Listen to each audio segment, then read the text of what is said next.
কবিগুরুর প্রয়াণ দিবস উপলক্ষে শ্রদ্ধার্ঘ্য জ্ঞাপন করা হয় আলিপুর মাইনরিটি ভবনে।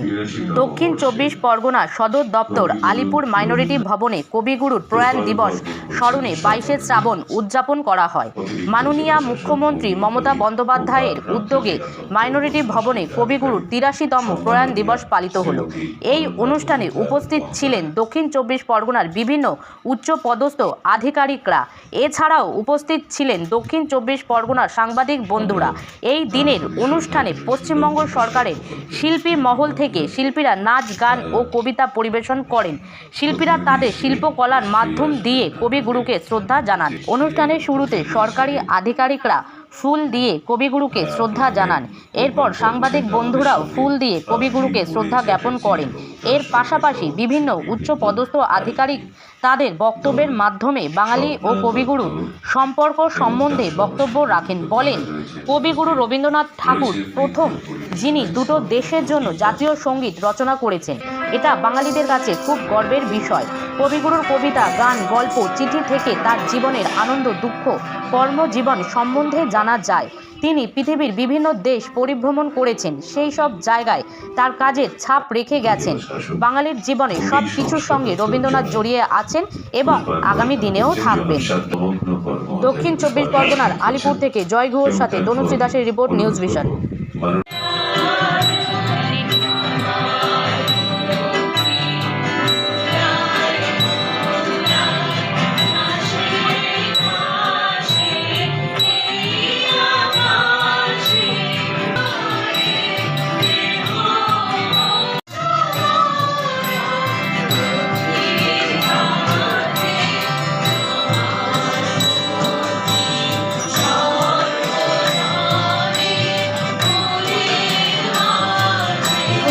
বলবো যে আজকের যে দিনটা, এই দিনটা প্রথম কথা হচ্ছে বাঙালি হিসাবে, ভারতীয় হিসাবে এই দিনটা কিন্তু আমাদের কাছে একটা দুঃখের দিন, শোকের দিন, একটা দুঃখের দিন। কারণ আজ থেকে 83 বছর আগে যিনি আমাদের ছেড়ে চলে গিয়েছিলেন, সেই মাপের, সেই আয়তনে, সেই উচ্চতা বাঙালি প্রথমত, দ্বিতীয়ত ভারতীয়, এরকম মানুষকে আমরা পেয়েছি কিনা বা আগামী দিনে পাবো কিনা এটা চিন্তা করাই একটা মুশকিল। রবীন্দ্রনাথ ঠাকুর তার জীবনীকার প্রশান্ত পাল যখন বলছেন যে রবি জীবনের যে উচ্চতা, যা ব্যাপ্তি, এই উচ্চতা, এই গভীরতা, তার যা পরিধি একজন মানুষের পক্ষে, সাধারণ মানুষের পক্ষে, আমাদের পক্ষে সারা জীবন ধরে চর্চা করেও তার ব্যাপ্তি খুঁজে পাওয়া খুব মুশকিল, তার প্রসারতা খুঁজে পাওয়া খুব মুশকিল। সাম্প্রতিককালে আমি আগেও অনেকবার গিয়েছিলাম। সাম্প্রতিককালে গত 2 সপ্তাহ আগে জোড়াসাঁকো ঠাকুর বাড়িতে আবার গিয়েছিলাম, সেই মিউজিয়ামটাতে। যখন আমরা দেখি কয়েকটা জায়গাতে, বিশেষ করে রবীন্দ্রনাথের বিদেশ ভ্রমণকালে এতটা স্মৃতি রয়েছে, জাপান, আমেরিকা থেকে শুরু করে সব জায়গাতে তার কাজের পরিধি, যখন সেইগুলো আমরা ভাবি যে একজন মানুষের জীবন মাত্র 80 বছরে এত কিছু তিনি অর্জন করলেন কি করে।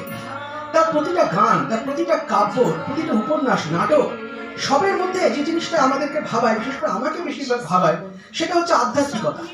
এখানে বিধবার পরিণতি বঙ্কিমচন্দ্র কি দেখিয়েছে আর রবীন্দ্রনাথ কি দেখালেন, ওই সময়ের প্রেক্ষিতে কতটা তিনি এগিয়েছিলেন, এরকম আরো অসংখ্য উদাহরণ আমরা দেখাতে পারি, ঘরে বাইরে দেখাতে পারি, 4 অধ্যায়ে দেখাতে পারি। প্রতিটা ক্ষেত্রেই দেখুন মানুষের সঙ্গে মানুষের যে সম্পর্ক, নিবিড়তা, এবং প্রত্যেকটার মধ্যে, গানের মধ্যে কিন্তু আমার অধ্যাত্ম যোগ রয়েছে। অতএব এই জায়গাগুলোকে যদি আমরা উপলব্ধি করতে পারি, তবেই কিন্তু আমরা তাকে উপলব্ধি করতে পারি।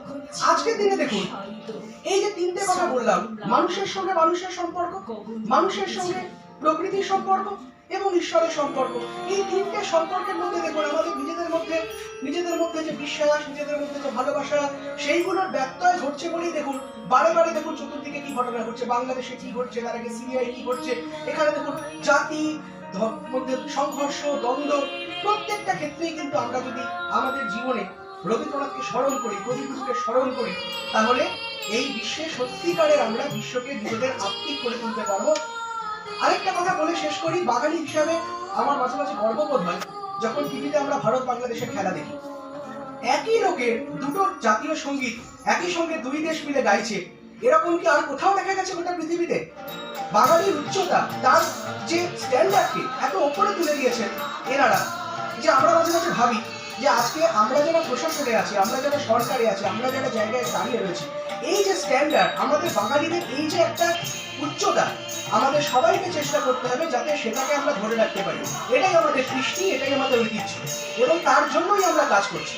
এখানে আমরা সবাই মিলে, পশ্চিমবঙ্গ সরকার, আমরা সবাই, আমাদের মাননীয় মুখ্যমন্ত্রী, আমাদের সরকার, আমরা সবাই মিলে চেষ্টা করছি যে ঐতিহ্য, যে ধারা কবিগুরু এবং তারা যখন নিয়ে গিয়েছেন, সেই ধারাকে যাতে আমরা আমাদেরকে তুলে ধরতে পারি, উচ্চে তুলে ধরতে পারি। আজকে আমাদের প্রতিবেশী রাষ্ট্রে যে ঘটনা ঘটছে সেটা আমাদের পীড়া দেয়, ব্যথা দেয়। আজ 22শে শ্রাবণ তাদের পক্ষেও গুরুত্বপূর্ণ, কিন্তু আজকে দেখুন কি চলেছে। আমাদের সবাইকে মিলে এই যে চারদিকে যে অন্যায় ঘটছে, যে অসাম্য ঘটছে, কবিগুরুর ভাবধারার মধ্য দিয়ে মানুষের হৃদয়কে বিকশিত করতে হবে, অন্তরকে বিকশিত করতে হবে, অন্তর্মন বিকশিত করো। এটাই আমাদের আজকে, আমাদের এই তিথিতে আমাদের সবার অঙ্গীকার হওয়া উচিত। এই কথা বলে আর আমার বক্তব্যকে দীর্ঘায়িত। ভারতকে বিশ্বের দরবারে তুলে ধরেছে। আজকে আমরা যাকে স্মরণ করছি তিনি তাদের মধ্যে অন্যতম। ছোটবেলায় আমরা রচনা লিখতাম বিজ্ঞানের প্রাসঙ্গিকতা, শুরু থেকে শেষ পর্যন্ত বিজ্ঞান ছাড়া আমাদের চলে না। যদি আমরা সাহিত্যের দিক থেকে ভাবতে যাই, রবীন্দ্রনাথ সম্পর্কেও একই জিনিস বলা যায়। একটা জিনিস ভাবুন, সুখ দুঃখ, জন্ম থেকে মৃত্যু, সবকিছুতেই কিন্তু আমরা রবীন্দ্রনাথকে পাই। মিউজিক থেরাপি, সেখানেও কিন্তু যখন কেউ একজন ডিপ্রেশনে ভুগছে, এখন মিউজিক থেরাপিও যেটা এসছে সেখানেও কিন্তু আমরা ইউজ করছি রবীন্দ্রনাথের গান। তিনি এমন একজন ছিলেন যাকে ছাড়া বাঙালি জাতি নিজেদের অস্তিত্ব ভাবতে পারে না। বহু বছর আগে তিনি চলে গেছেন আমাদের ছেড়ে, তার নশ্বর দেহ চলে গেছে, কিন্তু এখনো তিনি আমাদের মধ্যে বিরাজমান। এখনো আমাদের এমন কোনো অনুষ্ঠান হয় না যেখানে তিনি নেই। তাকে ছাড়া আমাদের পক্ষে চলা অসম্ভব। আজকের দিনেও তিনি প্রাসঙ্গিক, এবং আমার মনে হয় আমাদের এই জাতি, বাঙালি জাতি যতদিন থাকবে ততদিনে তিনি প্রাসঙ্গিক থাকবেন।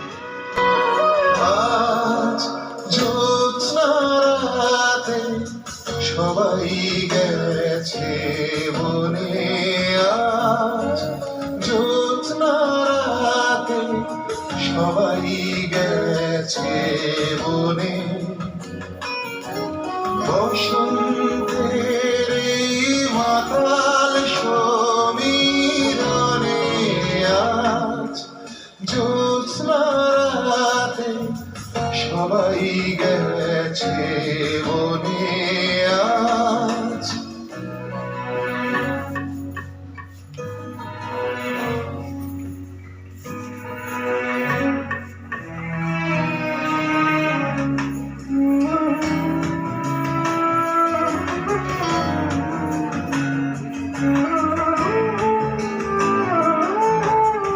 কবিতা জ্যোতিষশাস্ত্র।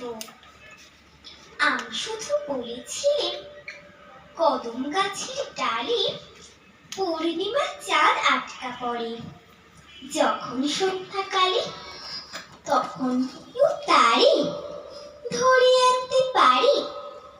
শুনে দাদা হেসে কেন বললে আমায়, খোকা তোর মতো আর দেখি নাই কো বোকা, চাঁদ যে থাকি অনেক দূরে, কেমন করি ছুঁই তারে ছিঁড়ে চড়ি, সেটা ভেঙেই গেল পড়ে।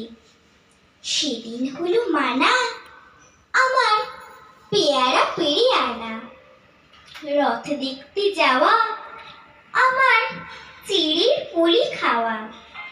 কে দিল সে সাজা জানো, কে ছিল সেই রাজা? এক যে ছিল রানী,